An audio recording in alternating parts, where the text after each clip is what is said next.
All right.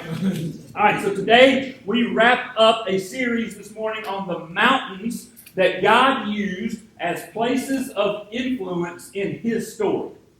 And I want you to think through that. This is His story that we are part of, and God used these places. All throughout Scripture, when you study it, you're going to see that there are different mountains, there are different geographical locations. And 6 weeks ago, we started on a mountain named Moriah. And God told Abraham to go to this region and to offer his only son as a sacrifice. This demonstrates the great faith in God, because Abraham was promised by God that he would be the father of many nations. And Isaac, if you remember, was his only son. And in Genesis 22, I love this. I'm going to see the movie later on today, so I hope it's in there. In Genesis 22, Abraham says to those men, he had some servants who traveled with him. He told them, stay here with the donkey. The boy and I are going to go up there, and we're going to worship, and we are going to come back down. Abraham knew that Isaac was not going to be my only son. He knew that there was going to be a lamb that God would provide. He didn't know how. He just trusted in God that God was going to make it happen. And 2,000 years later, on the exact same mountain, my only son, Jesus, was sacrificed. Only God can paint that picture. Only God can set that scene. 2,000 years apart. He portrays what's going to take place. And instead of Abraham's one and only son being the sacrifice, he said, not yet. Because it is my one and only son who will be sacrificed on this same mountain. So that's where we began. We walked through the Old Testament, and we walked through some of the places that Jesus had some significant events take place in his ministry. And normally, on this day, we celebrate the aftermath of Calvary, right? We focus on the celebration of new life. We focus on the resurrection. But here's the thing, we cannot talk about Mount Calvary without understanding how gruesome a scene this place was. And so today I just kind of want to walk through the events. I want to walk through what Jesus went through from the moment of that Thursday night in that Passover meal all the way up to his final breath where he surrendered his life. You know, I heard it said one time recently, and I hope I never forget this. They didn't kill Jesus. You cannot kill the Son of God. But Jesus gave up his life. And when you read it for what it is, that's exactly what happened. He is the one who surrendered his life on the cross. Redemption was done. And so we're going to talk about some things, walk through it. So here we go. Thursday night. You showed up here, you know that you got to participate in a Seder meal, which is a form of the Passover meal. It's our version of understanding of what they did. We walked through it. D. Baker was asking for seconds on the bitter herbs, the horseradish, right? Got some for you, to take it home with you.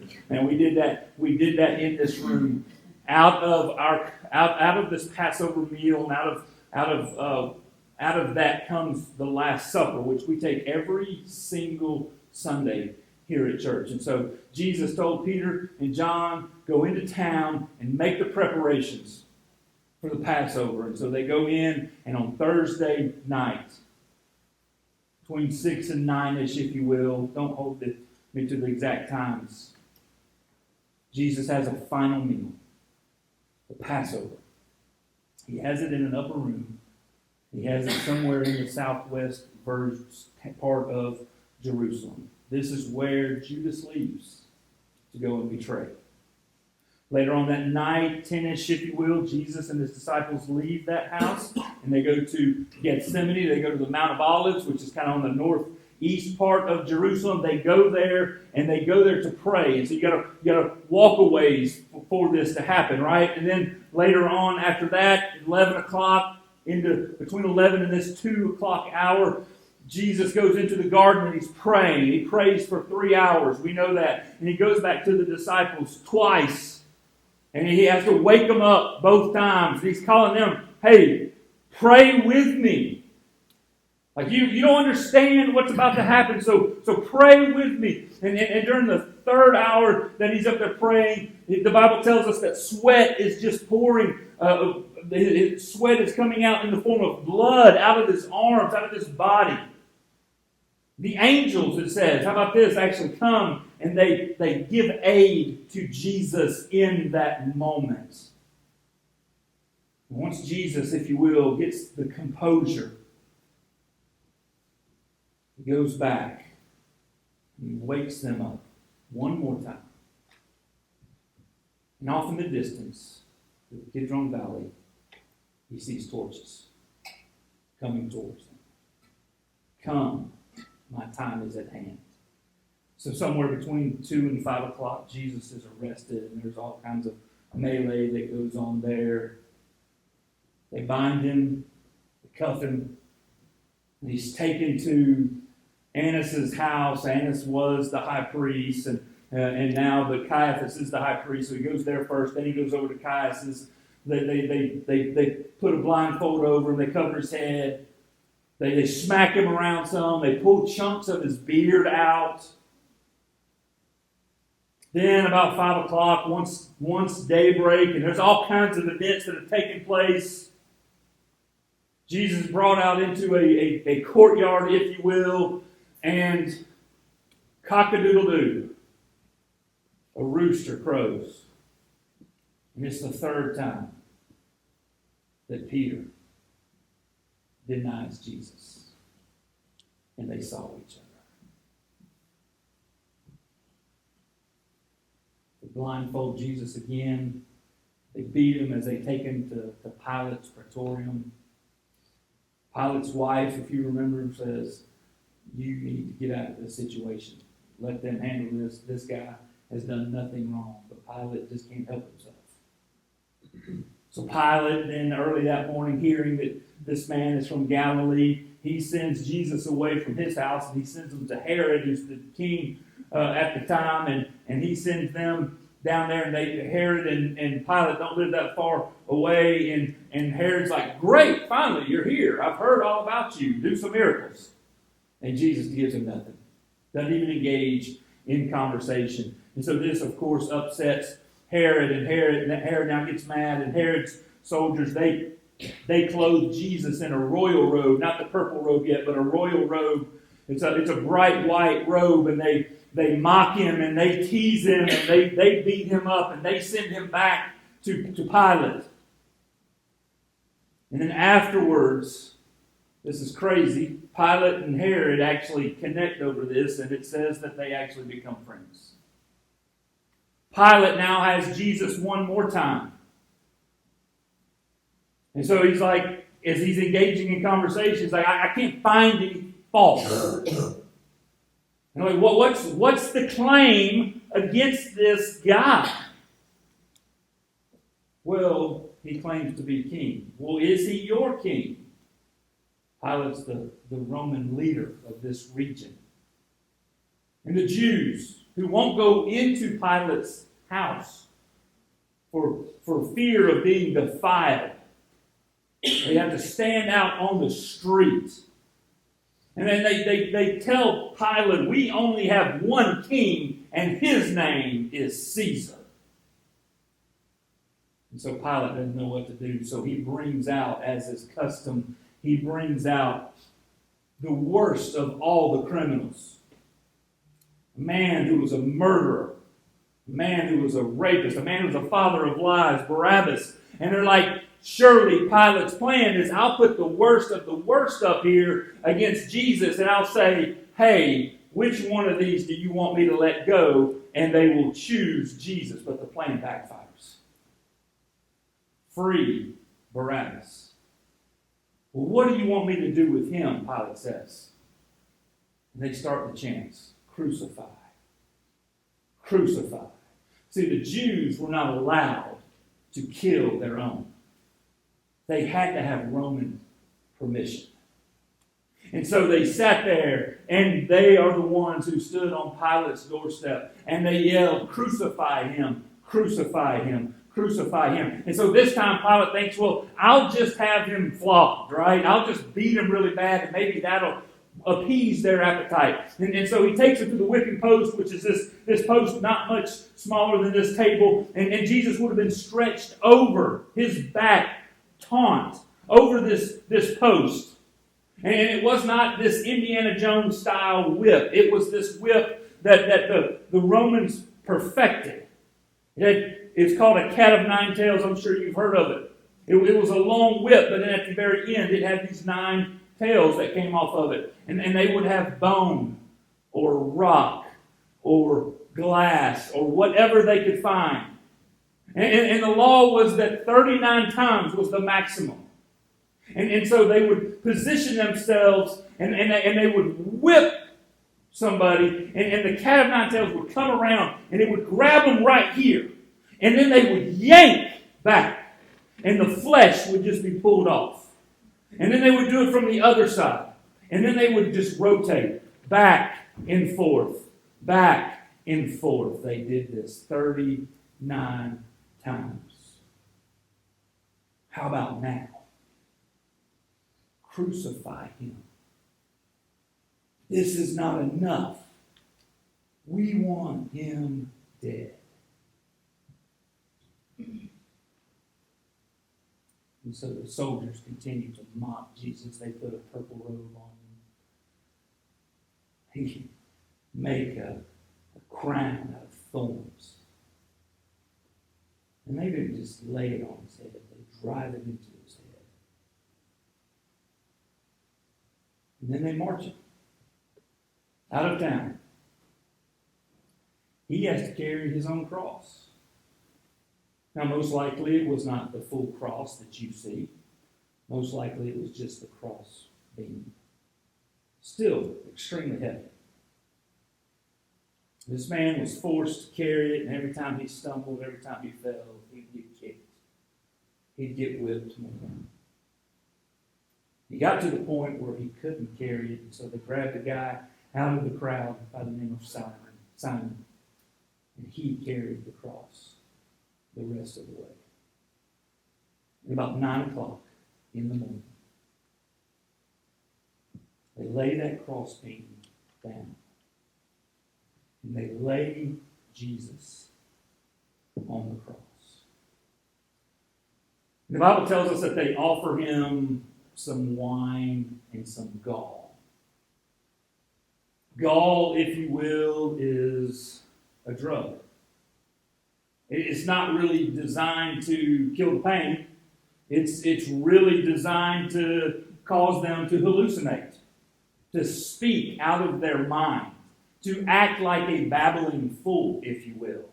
And they tried to give it to Jesus, and he rejected this wine. And then they drove the spikes through the hands and the feet. And back then, scientists tell us that they considered the hand anything from the elbow down. And so somewhere in here, they would drive a spike through his arm and stretch him out. And stretch him out. And then through the tops of his feet. There's not a good place for any of this. And so they then stand this cross up, and it drops down into the hole. The force of his weight pulling down, ripping nerves. The Bible bookstores do an injustice to what we see. We have the paintings of Jesus on a cross with a couple of thieves to his left and to his right, on a hill far away, with a cross up in the air. He was probably a foot off the ground. He was at a major intersection. You see, Rome didn't have, a mighty artillery of nuclear weapons to protect their borders and to be a threat to everybody else. And so you know what they did? They used intimidation. And this was a tactic that they used throughout the Roman Empire to deter uprisings.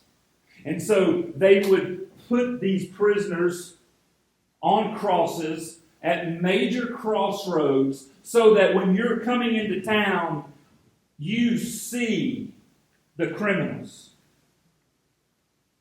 They also do it so that you could mock and laugh and spit upon them because, after all, they're criminals. And so Jesus is there probably a foot off the ground. He's at actually a major intersection, which today, where they think this particular crucifixion took place, there's actually a bus station on this same piece of ground right now.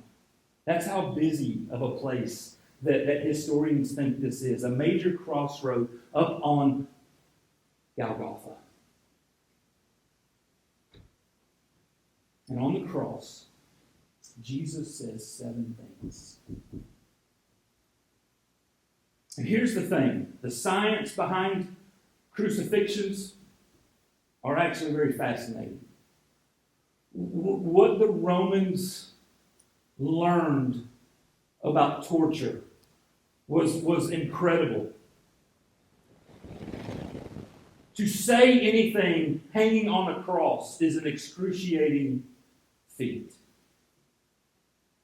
And to know, furthermore, that he was nailed to these wooden beams, and that in order to exhale, which you have to do in order to speak, he would have to push up on these nails through his arms.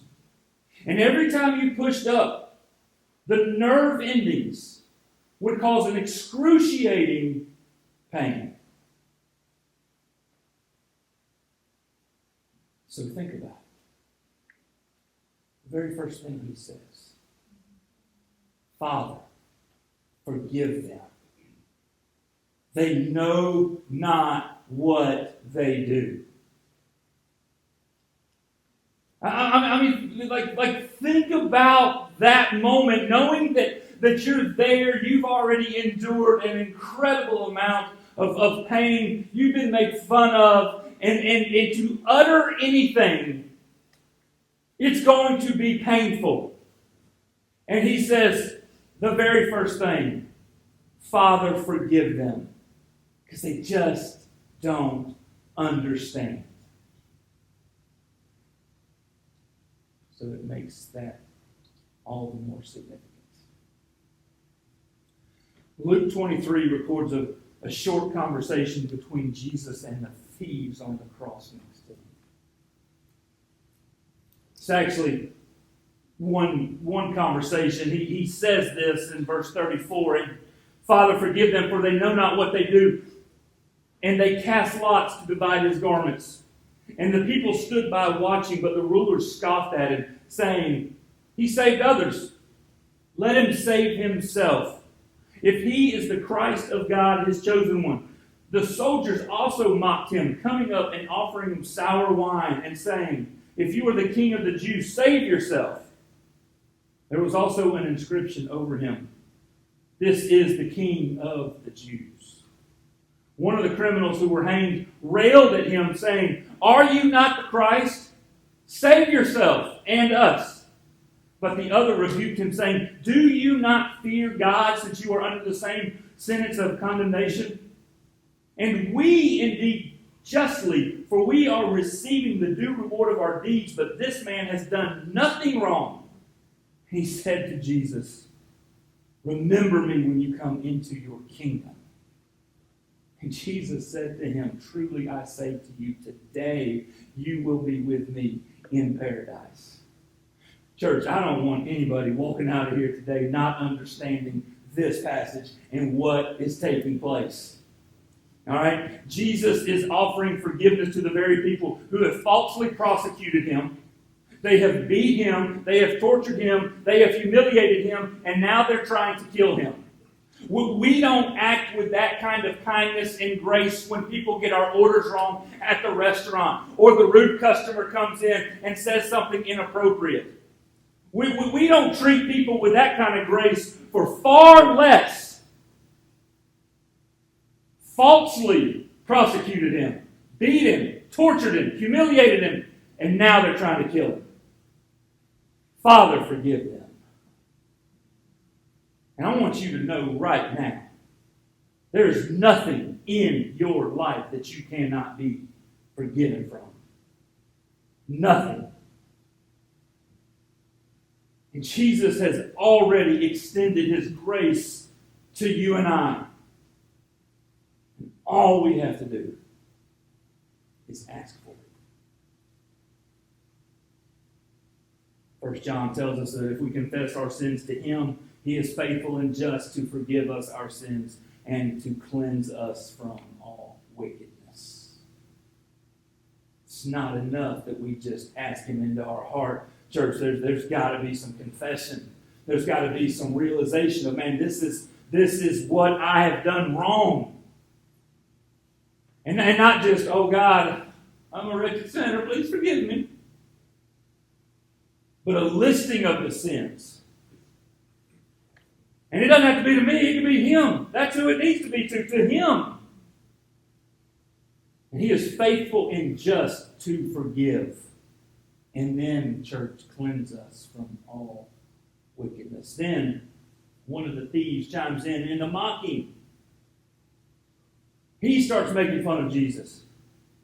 And then the second thief has a little sense, has a little wherewithal of what's going on. And if you realize and you recognize this person right here, this thief, is the only person who publicly defends Jesus in this entire time period. He's the only one. Everyone else is either scattered, they've denied Jesus, or they've condemned him. And this thief has a very simple statement and request. This man has done nothing wrong. That's what it says.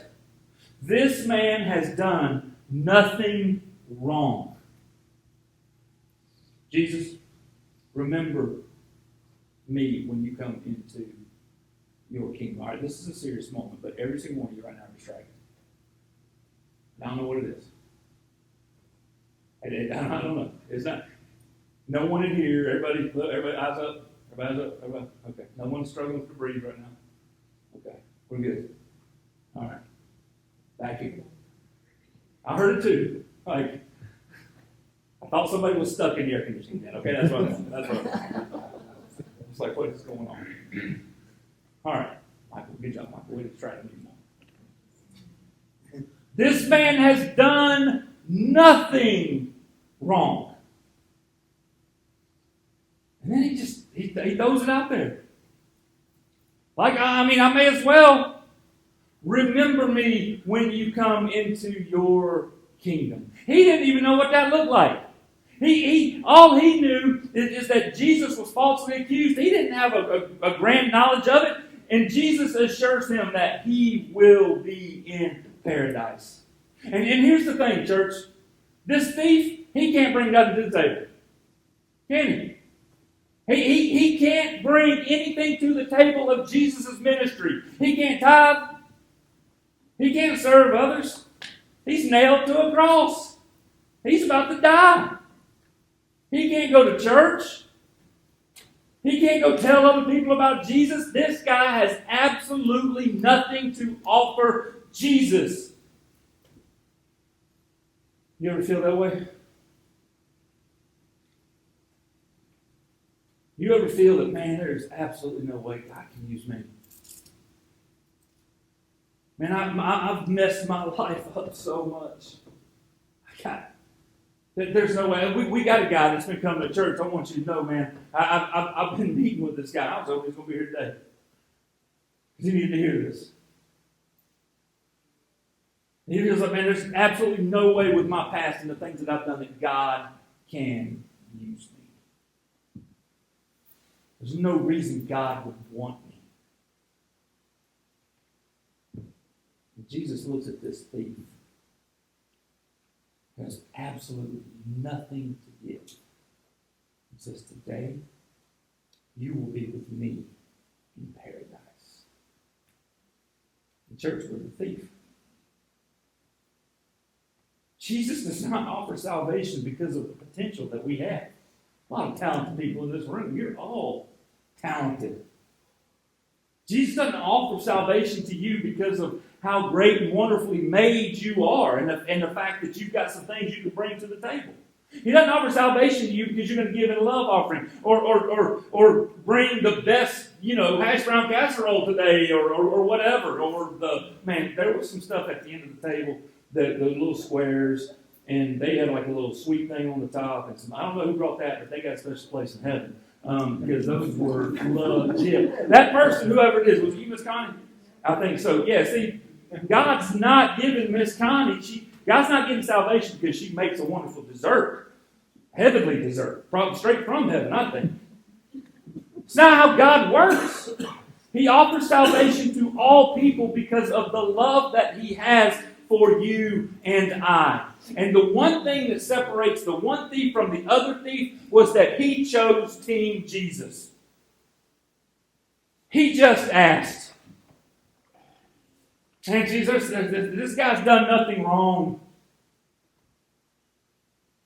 And my buddy Virgil Grant says this: the Father knew He was going to have to treat His only Son like a criminal in order for Him to treat the criminal like His Son. He loves us so much that He was willing to treat Jesus like a villain so that you and I could become sons and daughters of the King. Then Jesus, a little later on, He raises up on His nail-pierced hands and feet, and He cries out, my God, why have you forsaken me? Now, Jesus is doing something very interesting with this question. There are 4 levels of biblical exegesis, and one of the methods of rabbinical teaching from one rabbi to an audience for them to understand Scripture was a process called Rimza. Say Rimza. Rimza. Okay, I'm just making sure you're still with me here. All right, so in their teaching, they would use part of a Scripture passage in a discussion, assuming that their audience's knowledge of the Bible would allow them to deduce for themselves the fuller meaning of the teaching. Does that make sense? And so they would say something, knowing that the audience had some knowledge, and they would be able to then deduce for themselves the greater meaning of the teaching. So apparently Jesus, who possessed this brilliant understanding of Scripture and strong teaching skills, he used this method often. It's found throughout. We gave a couple of examples ago, or a couple of weeks ago, with Jesus. And so several times Jesus would do this throughout the Gospels. So here is what a rimza is. Okay? It's a version, if you will, of Name That Tune. Right? It's a little audience participation. Sweet Caroline. Yeah. That's all I do. Right? Right? Lean on me. Yeah. I'll be your That's what Jesus is doing here. Okay? He's taking those in the audience who know of what we call the Old Testament back to Psalm 22. My God, why have you forsaken me? And that's all he has to say.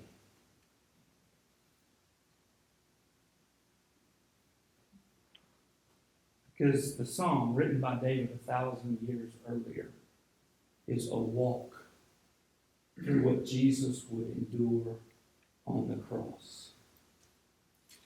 And just like you could finish the song lyrics, the Jewish people in the audience would be familiar with the rest of the song.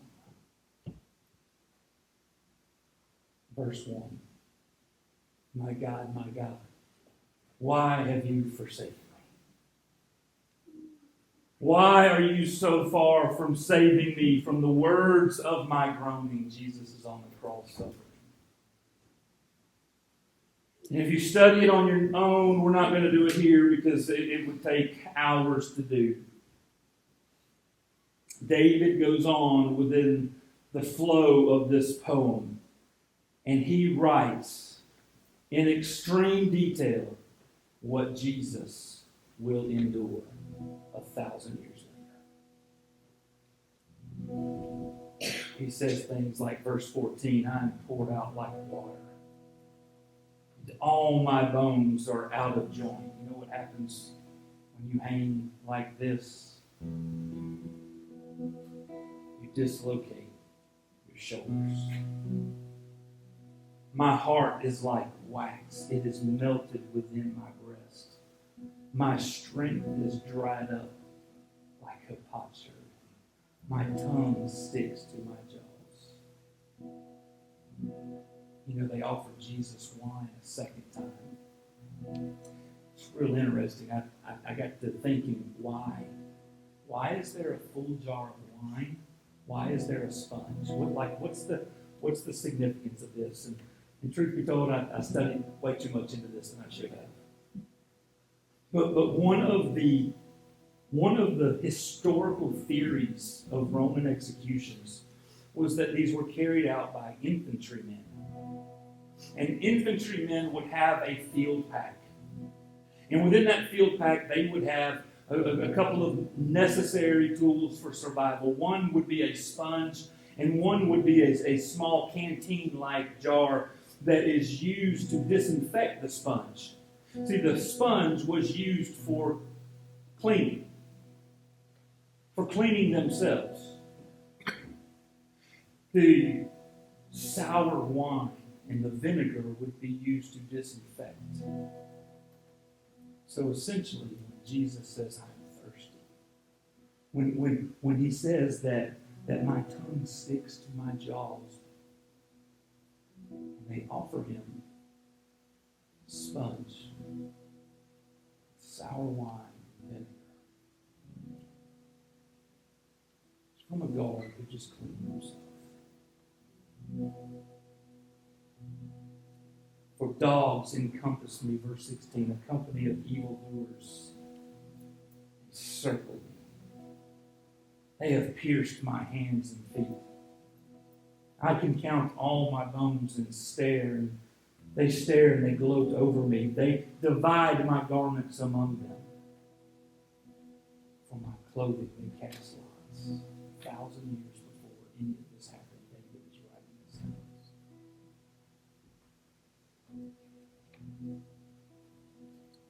The last two verses. Verse 30. Posterity shall serve him. It shall be told of the Lord to the coming generation. They shall come and proclaim his righteousness to a people yet unborn, that he has done it. What David is saying is our children will also serve him. And our children's children will serve him. Future generations will hear about the wonders of the Lord. They will hear about his righteous acts. It will be told to those not yet born. That's you and I. We're here today because generations told generations to come. And generations told other generations about it. And here we are today. We are the not yet born.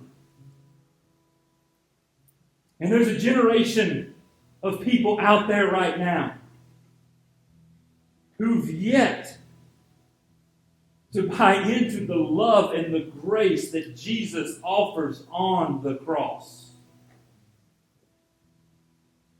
In the last line, they will hear about everything He has done.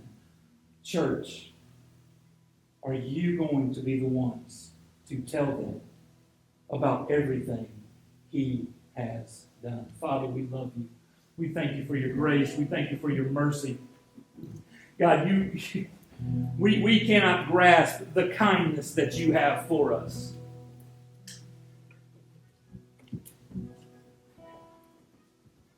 Father, I know that what happened on the cross was gruesome. And I can't imagine what you as a father experienced in that as well. But we know this, whatever your feelings are, whatever your feelings were, your love for us is greater. And so, Father, I pray right now. I pray right now for this audience. I pray for the ones who hear my voice when they watch this later on. God, that if there's not decisions to make you not just Savior, but Lord, God, I pray that you put a convicting spirit within us.